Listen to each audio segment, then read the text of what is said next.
ছোট্ট অগ্নিমিত্রা বা আপনারা যাকে পুপাই বলে ডাকেন ছোটতে কেমন ছিল?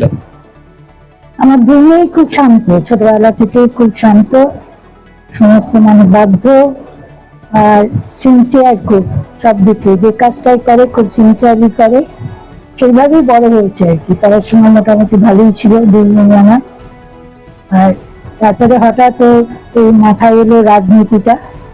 এই 7 বছর ধরে রাজনীতিতে আছে।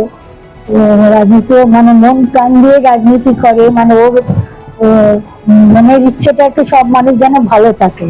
আর কোনো অত বেশি রাজনীতি সবকিছু অত জানি কিনা আমি জানি না, কিন্তু মনের ইচ্ছে যে সবাইকে আমি যেন ভালো রাখতে পারি, কারোর জন্য কোনো দুঃখ কষ্ট না থাকে, এই ভেবেই ও চলে আর কি। তো সেরকম একটা এখন পজিশনে এসেছে একটা জায়গায়।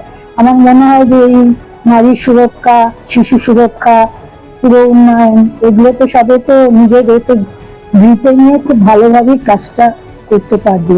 আমরা রাজনীতিতে অনেকেই ভাবি একটু ঝুঁকিপূর্ণ জীবন।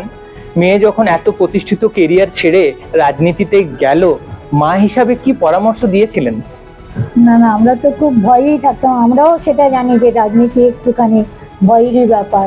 হ্যাঁ, কে কখন কোন দিকে কি হবে বলা যায় না। ফ্যাশন ডিজাইনিং সেখান থেকে অনেক মানে সমাজে ক্রিম লোকেদের সঙ্গে মেলামেশা ছিল, খুব উচ্চ স্তরে ছিল।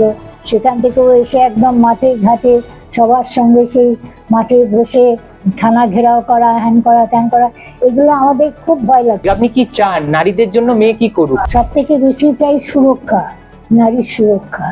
হ্যাঁ, আর যত এ পর্যন্ত এতদিন পর্যন্ত যেগুলো ক্রাইম হয়েছে কিন্তু তার কোনো মীমাংসা হয়নি, তার ধরা পড়েনি, সেইগুলো যেন আবার ওরা ফাইলগুলো খুলে সেগুলো, বিশেষ করে অভয় তো আমাদের সবাইকে একদম ভীষণ নাড়িয়ে দিয়েছে একদম। তো সেই সমস্ত বিচার পাক সবাই, যেন তাদের যা ক্রাইম হয়েছে সেগুলো যেন বিচারের আওতায় আসে, বিচার হয় যেন। ফলো করুন বর্তমান।